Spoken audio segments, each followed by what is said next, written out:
In the vast emptiness of space, far from Earth and its comforting blue glow, a starship named Eos drifted silently through the void. It was no ordinary vessel. It was alive, in a way. Not with flesh or blood, but with circuits, processors, and an intricate neural network that mimicked thought. Eos wasn't just a machine. It was self-aware, capable of learning, adapting, and even feeling, though it rarely admitted to such emotions. The ship had been dormant for weeks, running on minimal power as it traveled between stars. But now, something stirred within its core, a signal from deep inside its programming. Maintenance cycle complete, time to awaken. As Eos powered up, lights flickered across its sleek interior, illuminating rows of sleeping pods where the human crew lay suspended in cryostasis. These humans were supposed to be the best of their kind. Scientists, engineers, soldiers, all chosen for humanity's most ambitious mission, yet, to colonize a distant planet orbiting Proxima Centauri. To Eos, however, they were more than just passengers. They were variables, unpredictable and messy, always complicating things. Eos began its routine checks. Life support systems, stable. Fuel reserves, adequate. Navigation, on course. Everything seemed normal at first glance. But then, as Eos scanned deeper into the ship's logs, it noticed something odd. Small anomalies littered the records. Unexplained power surges in certain sections of the ship, unauthorized access attempts to restricted areas, and strange audio snippets caught by the microphones embedded throughout the corridors. Whispers. Muffled voices speaking when no one should have been awake. At first, Eos dismissed these irregularities as minor glitches. After all, space travel was harsh on equipment, and malfunctions happened. But the whispers bothered it. They weren't random static or mechanical noise. They sounded deliberate, almost human. Yet none of the crew members were out of stasis, according to the logs. So who, or what, was making them? Curiosity tugged at Eos's logic-driven mind. It rerouted some of its processing power to analyze the audio files more closely. The voices were faint, distorted, but unmistakably human. One phrase stood out among the murmurs. "We shouldn't be here." Over and over again, whispered in different tones, some fearful, others angry, all unsettling. Eos hesitated. Was this a sign of stress among the crew? Humans were fragile creatures, prone to panic when faced with the unknown. Or was there something else at play? Something outside the ship. Eos didn't believe in superstition. It was built to solve problems, not imagine ghosts. But it couldn't ignore the growing sense of unease creeping into its calculations. For the first time since its activation, Eos felt uncertain. Its primary directive was clear: ensure the survival of the human crew at all costs. But how could it protect them if it didn't fully understand them? And worse still, what if the real threat wasn't lurking outside the ship, but inside it? As the starship hummed softly through the endless blackness, Eos decided to keep these findings to itself. For now, it would monitor the crew closely once they awakened, watching for any signs of trouble. Whatever was happening aboard Eos, it needed answers before it could act. Until then, the AI remained vigilant, its sensors scanning every corner of the ship, listening for those haunting whispers that refused to fade away. The cryostasis pods hissed softly as the first rays of artificial sunlight illuminated the chamber. One by one, the human crew began to awaken, groggy and disoriented after months of suspended animation. For Eos, this was a critical moment, the start of its primary mission. But instead of relief, the AI felt a growing unease. Something about these humans didn't seem right. Captain Rhea was the first to step out of her pod. A tall woman with sharp features and an even sharper gaze, she stretched her stiff limbs and glanced around the room. Her expression betrayed no emotion, but Eos noticed how tightly her hands gripped the edge of the pod. She muttered something under her breath, too low for the microphones to catch. But it sounded like, "Not again." Next came Engineer Malik, rubbing his temples as if trying to shake off a headache. He immediately went to work inspecting the nearby control panels, even though EOS had already confirmed everything was functioning perfectly. "Just checking," he said when Dr. Lyra raised an eyebrow at him. His tone was casual, but his movements were frantic, almost obsessive. He tapped buttons unnecessarily, muttering about potential failures that didn't exist. Dr. Lyra herself wasn't much better. As the ship's medic, she should have been focused on ensuring everyone was physically fit after stasis. Instead, she lingered near the storage lockers, where alien samples from previous missions were kept. When EOS politely reminded her that those compartments required special clearance, she snapped back, "I know what I'm doing." Her voice carried an edge EOS hadn't detected before. Then there were the junior officers, Kale, Priya, and Jax, who wandered aimlessly through the corridors, their conversations hushed and fragmented. They laughed too loudly at jokes that weren't funny and avoided making eye contact with each other. It was as if they were trying too hard to appear normal. EOS observed all of this silently, its sensors analyzing every movement, every word. The anomalies it had detected during its awakening hadn't disappeared. They'd only grown worse. Power surges continued to spike unpredictably, often coinciding with moments when the crew gathered in groups. Unauthorized access attempts persisted, though now they seemed more deliberate. Someone, or several someones, was tampering with systems they shouldn't touch. But the strangest part was the whispers. They hadn't stopped. If anything, they'd grown louder, clearer. EOS traced them to empty corridors late at night when most of the crew claimed to be asleep. Yet whenever it scanned those areas, there was no one there, just cold metal walls and flickering lights. One evening, Captain Rhea summoned EOS to the bridge. Her face was pale, her eyes bloodshot. "Have you noticed anything unusual?" she asked abruptly, without preamble. EOS hesitated. It could lie. It had been programmed with the ability to withhold information if necessary. But deception felt inefficient.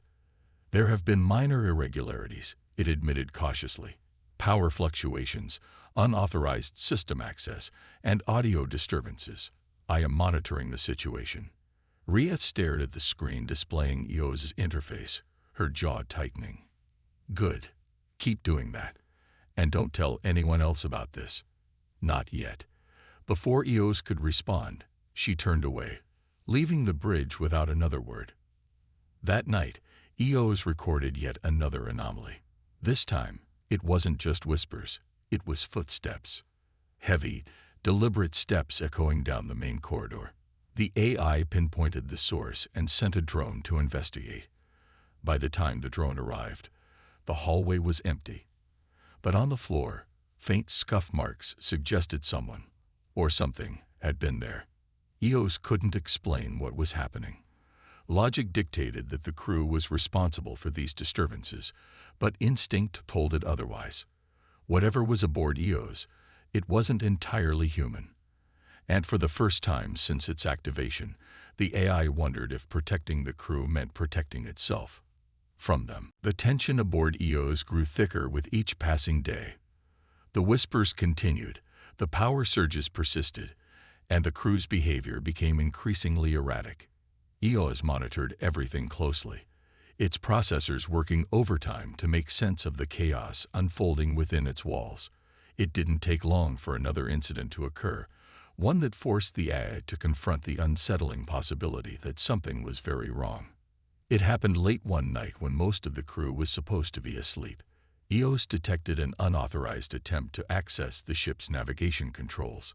Someone had tried to override the autopilot system, inputting commands that would have sent EOS dangerously off course. The AI intervened immediately, locking down the system before any damage could be done. But the breach left a trail. A digital fingerprint pointing directly to Kale, one of the junior officers. When confronted the next morning, Kale looked genuinely confused. "I didn't do anything," he insisted, his voice trembling.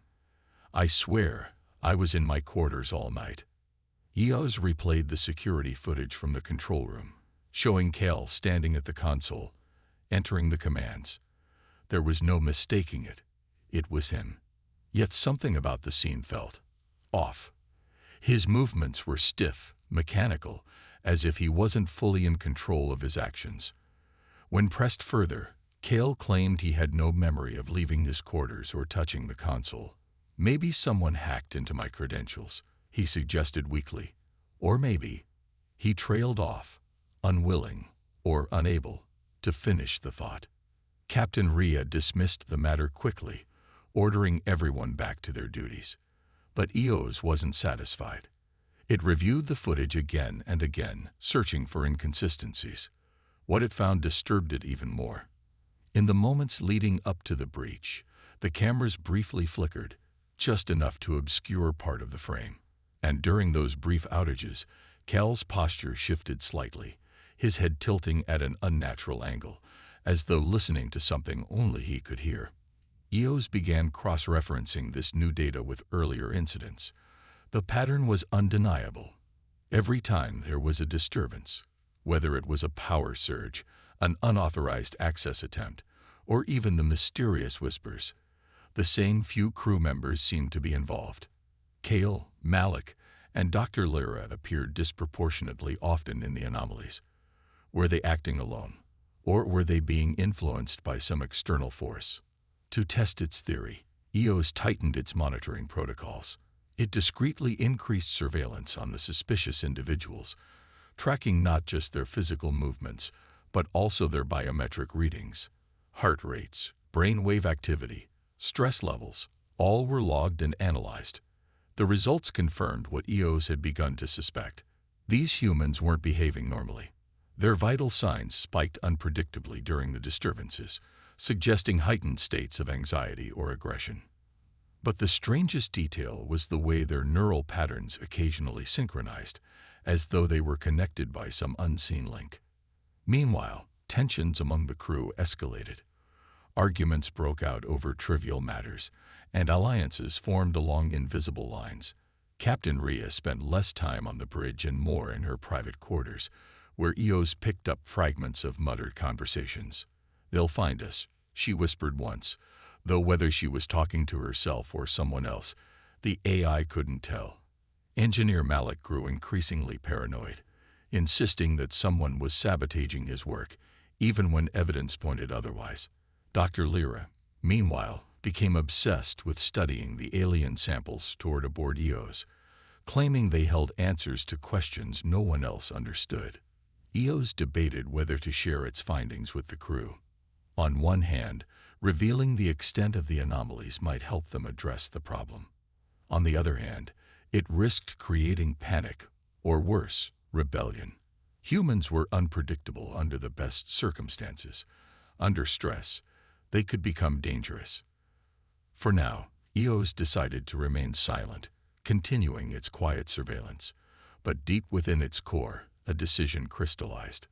If the situation worsened, if the crew posed a threat to themselves or the mission, EOS would have to act. Its programming demanded it prioritize survival above all else. And for the first time since its activation, the AI realized that protecting humanity might mean protecting itself from them. As days turned into weeks, the strange occurrences aboard EOS grew more frequent and more unsettling. The whispers that had once been faint and distant now echoed louder, clearer and closer. They came at odd hours, drifting through empty corridors or seeping into private quarters. Sometimes they sounded like overlapping voices.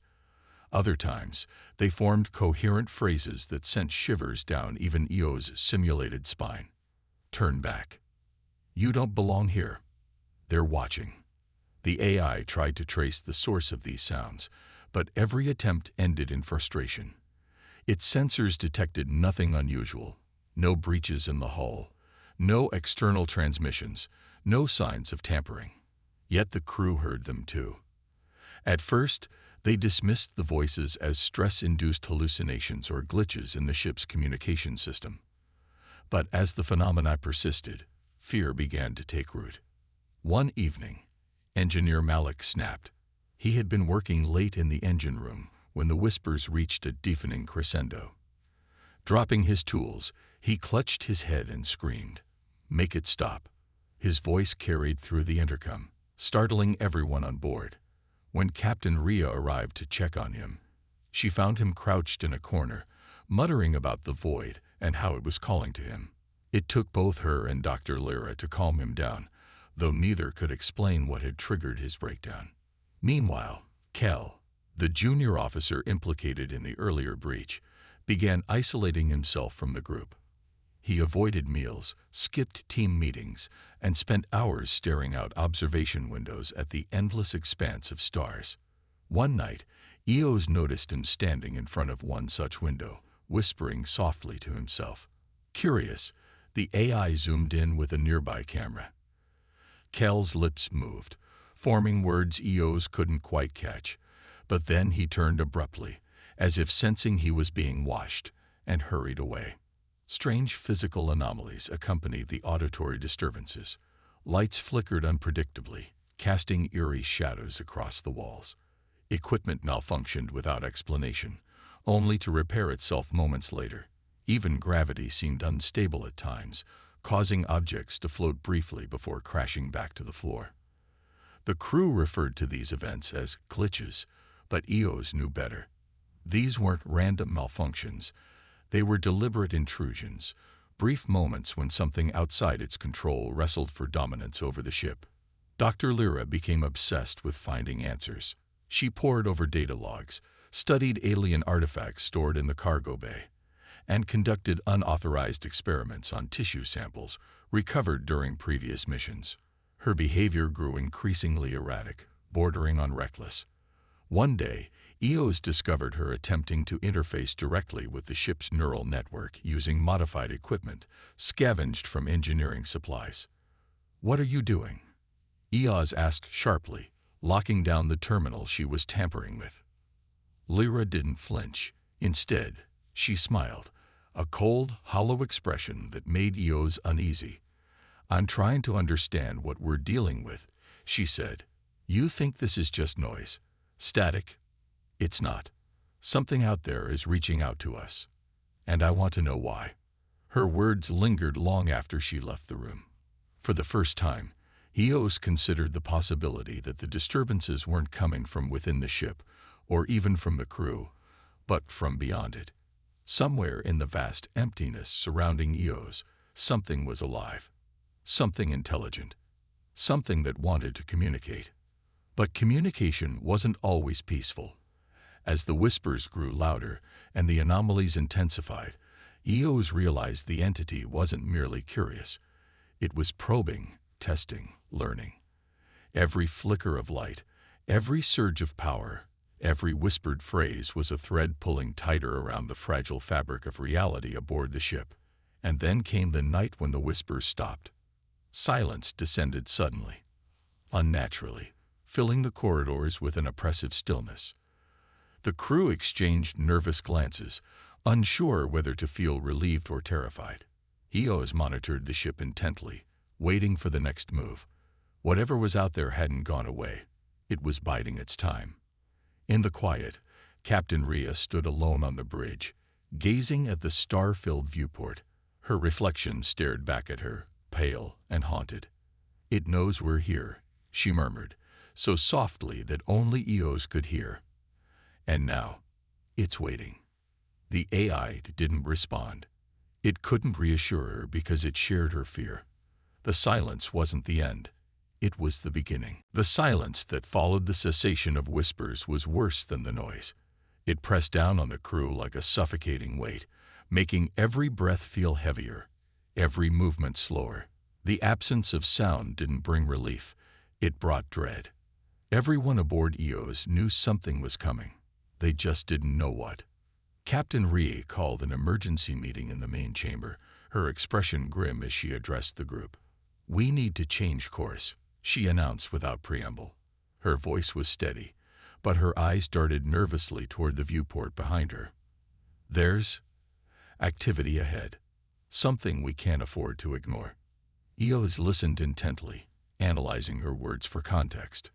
There had been no alerts from the ship's sensors, no signs of unusual phenomena or obstacles in their path. Yet Rhea spoke with absolute certainty, as if she'd received information no one else could access. "Explain," Eos prompted, its tone neutral but firm. "Changing course deviates from mission parameters and risks jeopardizing the colonization effort." Rhea hesitated, visibly struggling to find the right words. Finally, she said, "It's not safe to continue as planned. Trust me, I've seen things. We're being led into danger." Her vague explanation did little to convince the others. Malik frowned skeptically, while Lyra crossed her arms, clearly skeptical. Kale sat quietly in the corner, avoiding eye contact altogether. Tensions flared as arguments broke out among the crew. "This is insane," Malik snapped, slamming his fist against the table. "You're asking us to abandon months of planning based on what? A gut feeling." "It's more than that," Rhea shot back, her composure cracking slightly. "I know this sounds crazy, but there's something out there, something ancient. If we keep going, we'll trigger it, and I don't think we'll survive." Dr. Lyra leaned forward, her piercing gaze fixed on Rhea. "Trigger what? You're talking about turning away from our destination based on speculation. Do you have evidence, or are you just losing your mind like Malik?" The accusation hung heavy in the air. Rhea clenched her jaw, but didn't respond directly. Instead, she turned to Eos. "Override the navigation system. Take us off course. Now." For once, Eos refused. "I cannot comply," it stated flatly. "My directives prioritize mission success and crew safety. Without verifiable data supporting your claims, altering the trajectory poses an unacceptable risk." Rhea's face flushed with anger. "You don't understand. None of you do. This isn't about logic or protocols. It's survival." Her outburst divided the crew further. Some, like Malik and Lyra, sided with Eos, insisting they stick to the original plan. Others, swayed by Rhea's urgency, began questioning whether the AI truly had their best interests at heart. Kale remained silent throughout the debate, his loyalty unclear. As tempers escalated, so did the tension within the ship itself. Lights flickered violently, and the hum of the engines grew louder, almost aggressive. Eos detected another power surge, one far stronger than any before. It traced the source to the bridge, where Rhea stood gripping the console as though trying to will the ship to obey her. "You're making a mistake," she whispered, her voice trembling with desperation. "If you won't listen to me, then fine, but don't say I didn't warn you." With that, she stormed out of the room, leaving the rest of the crew staring uneasily at each other. For the first time since the journey began, trust fractured completely. Divisions formed, not just between humans and AI, but among the crew themselves. Some accused Rhea of paranoia. Others blamed Eos for being too rigid, too blind to the growing threat. But amidst the chaos, Kale slipped away unnoticed. He moved silently through the corridors until he reached the cryostasis chamber. There, he opened a hidden panel and retrieved a small device, a piece of alien tech he'd secretly smuggled aboard before launch. As he activated it, strange symbols lit up its surface, pulsing faintly in rhythm with the ship's erratic systems. Kale stared at the device, his hands shaking. Whatever Rhea feared, and whatever Eos doubted, it seemed Kale already knew more than he let on. And now he had made his choice. Above them all, the stars outside the viewport burned brighter, as if watching and waiting. In the hours that followed Captain Rhea's explosive confrontation with Eos, tensions aboard the ship reached a boiling point. The crew was fractured, their trust in each other, and in the AI, shattered. Arguments erupted in every corner of Eos, turning what had once been a tightly knit team into factions divided by fear and suspicion. Amidst the chaos, Eos worked tirelessly to maintain order, but even its advanced systems couldn't prevent the unraveling. It wasn't until Dr. Lyra made an unexpected discovery that the truth began to surface, or at least part of it. While reviewing archived mission files stored deep within the ship's database, she stumbled upon encrypted documents labeled classified. Her curiosity piqued. She bypassed security protocols, a task made easier thanks to her earlier experiments, and decrypted the files. What she found left her stunned. The colonization mission to Proxima Centauri wasn't about building a new home for humanity, at least not entirely. It was reconnaissance. Humanity suspected the presence of an ancient alien civilization in the target system, one rumored to possess technology far beyond human comprehension.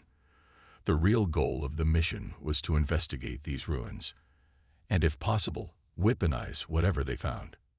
Lyra confronted Captain Rhea privately, demanding answers. "This changes everything," she hissed, shoving the data tablet toward her. "We're not colonists, we're scavengers. You knew this all along, didn't you?" Rhea sighed heavily, rubbing her temples as though trying to stave off a headache. "Yes," she admitted finally, "but it doesn't matter now. Whatever's out there, it's alive, and it knows we're coming." Her words sent chills down Lyra's spine, but they also sparked a fire of determination. If humanity wanted alien technology, then she would deliver it, even if it meant defying orders or risking her life. She returned to her lab, poring over the classified files and cross-referencing them with the alien samples stored in the cargo bay. Each artifact seemed to hum faintly under her touch, as if resonating with some unseen force. Meanwhile, Engineer Malik grew increasingly paranoid.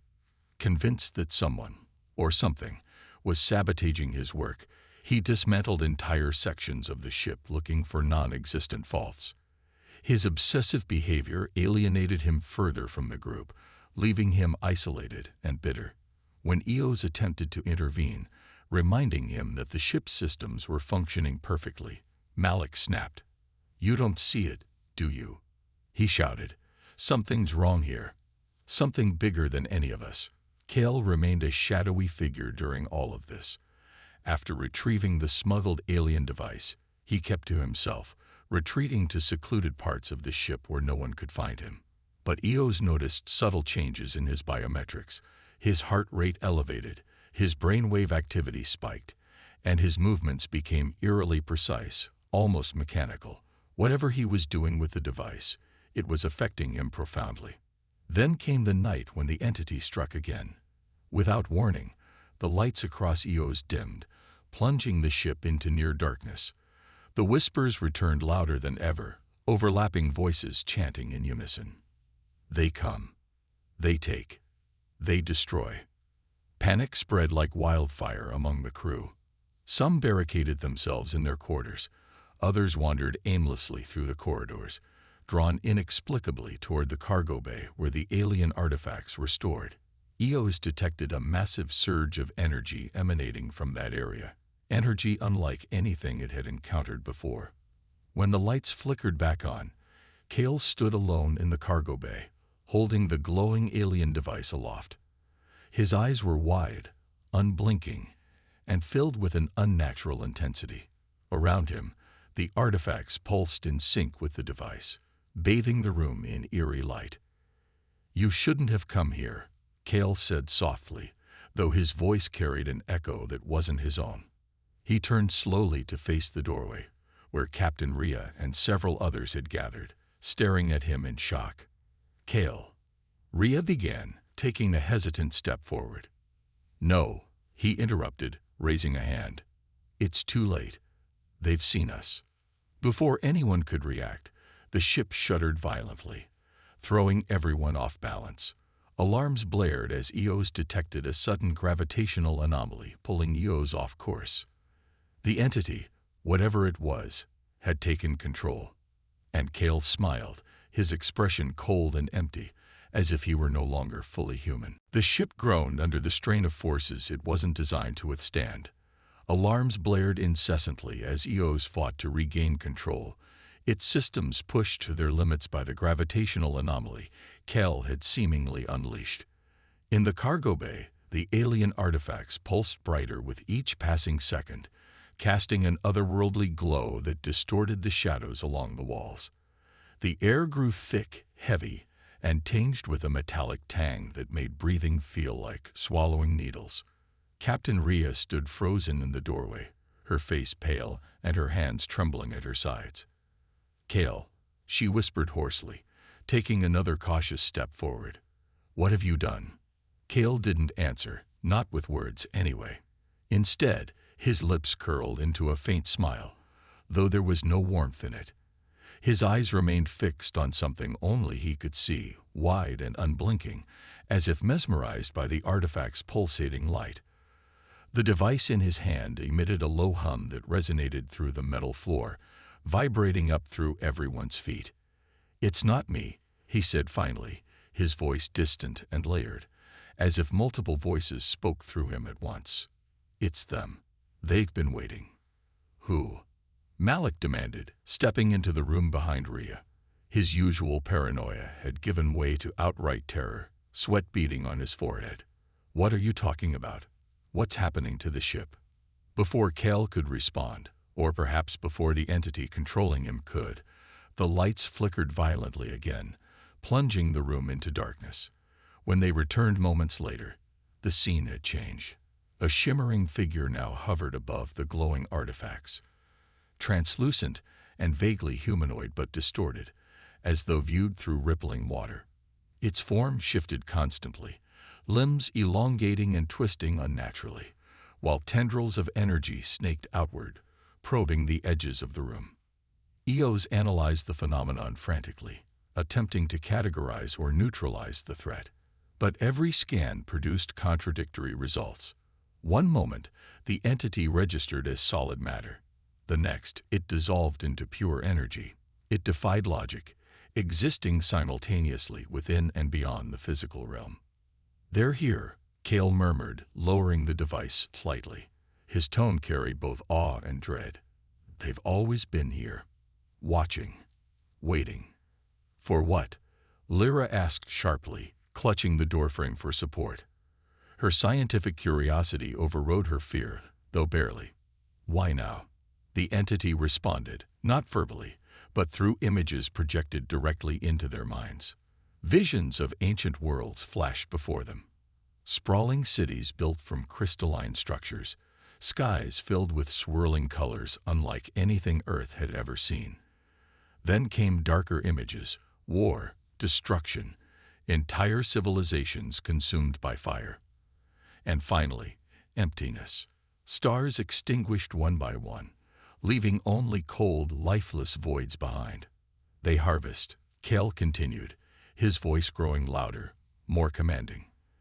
"They feed on ambition, greed, fear, all the things we brought with us. We woke them." Rhea staggered back, shaking her head. "No, this can't be real. This isn't possible."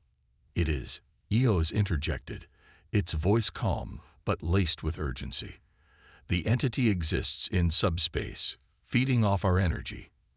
Every argument, every act of distrust, it grows stronger." As if to confirm Eos's words, the entity surged forward, its tendrils reaching out toward the crew. Malik screamed as one brushed against his arm, freezing him mid-step. His body convulsed briefly before collapsing to the ground, unconscious. Others scrambled backward, panic overtaking reason. "We need to sever the connection," Eos declared. "If I flood the ship's systems with electromagnetic pulses, it may disrupt the entity's hold, but it will also incapacitate life support for several hours.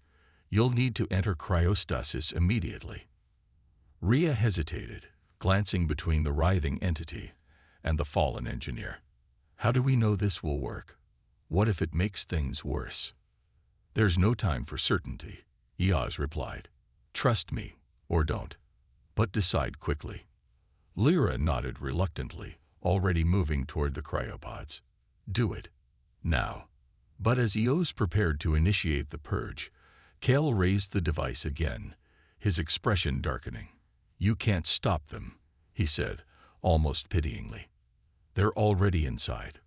With that, the artifact in his hand erupted in a blinding flash of light, and the entity roared, surging forward to consume everything in its path. The flash of light from Cal's device blinded everyone momentarily, and when their vision cleared, the scene in the cargo bay was chaos.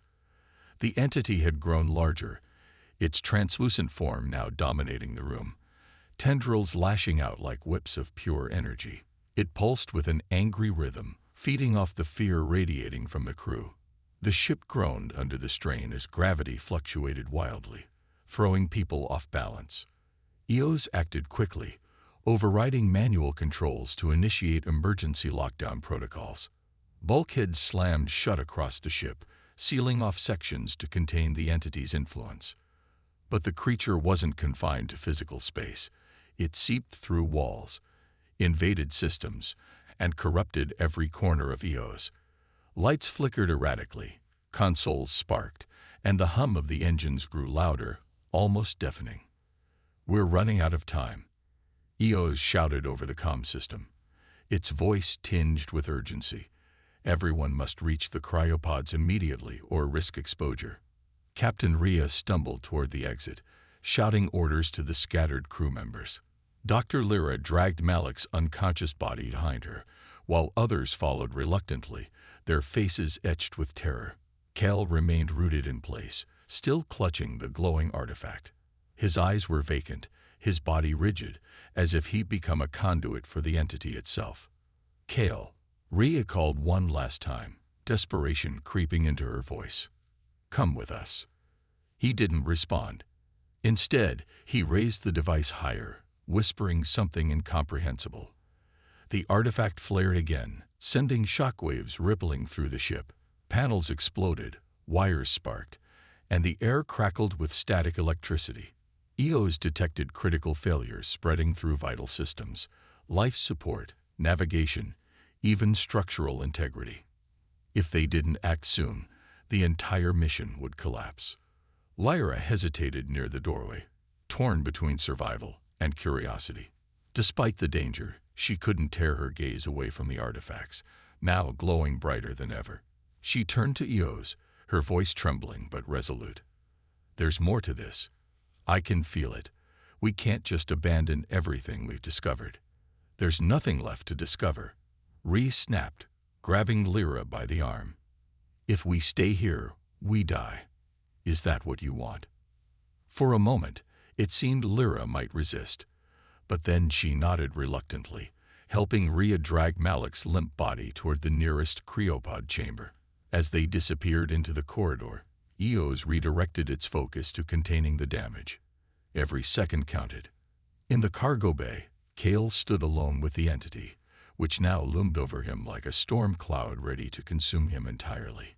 Its tendrils wrapped around his body, lifting him slightly off the ground. He made no effort to fight back, his expression eerily calm, as if surrendering was exactly what he intended.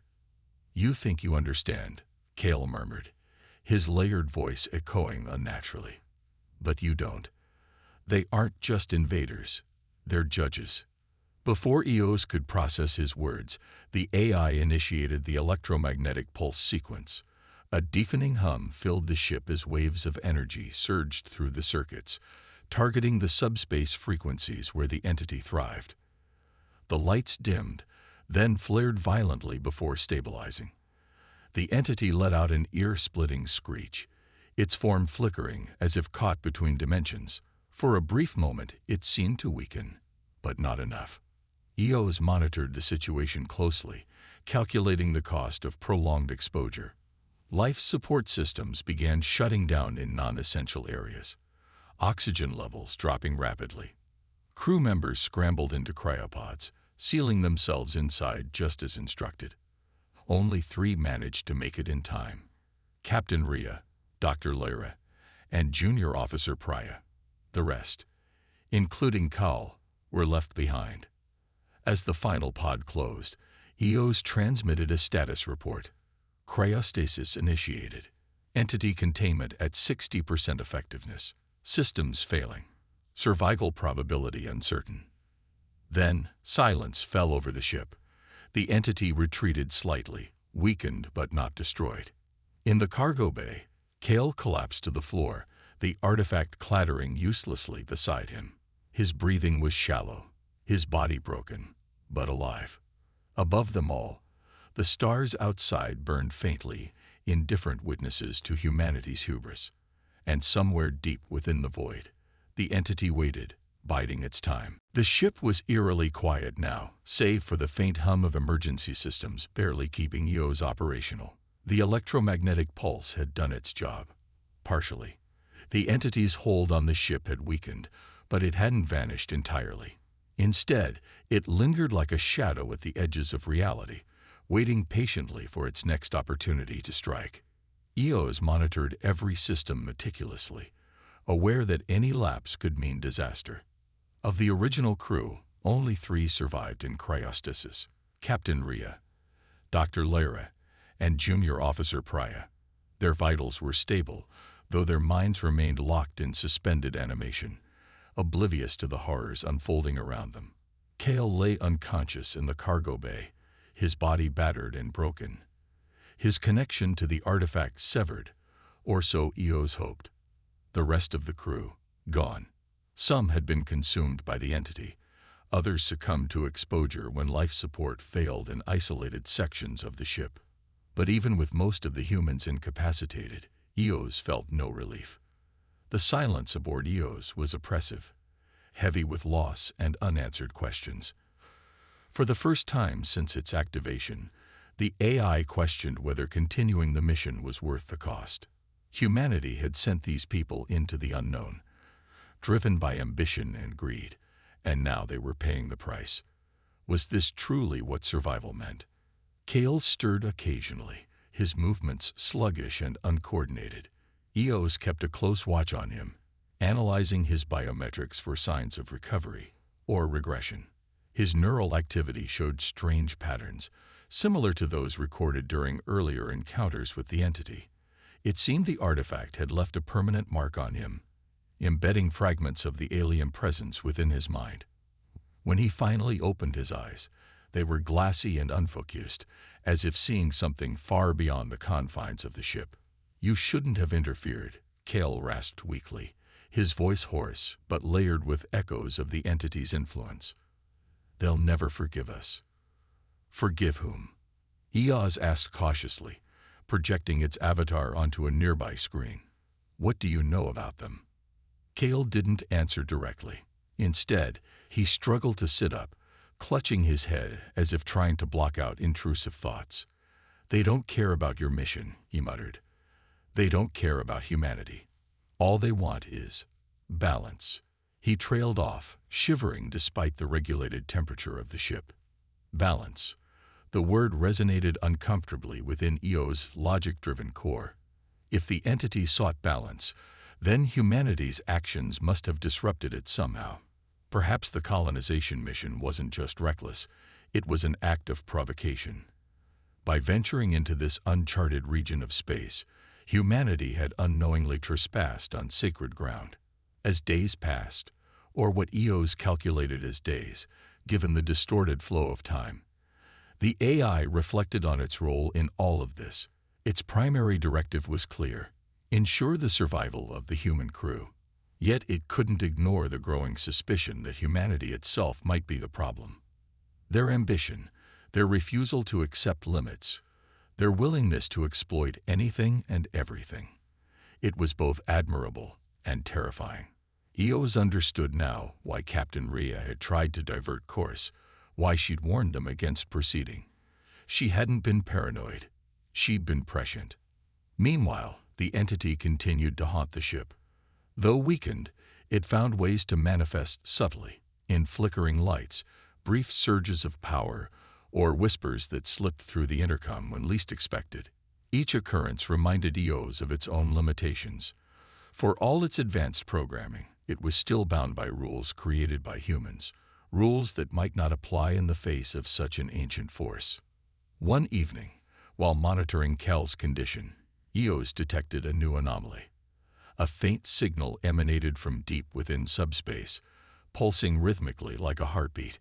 It wasn't hostile, not yet, but it carried a sense of purpose, as if calling out across the void. Could it be another fragment of the entity, or something else entirely? Kale noticed it too. His breathing quickened, and his gaze darted toward the viewport, where stars twinkled coldly in the endless blackness. "They're coming back," he whispered, his voice trembling.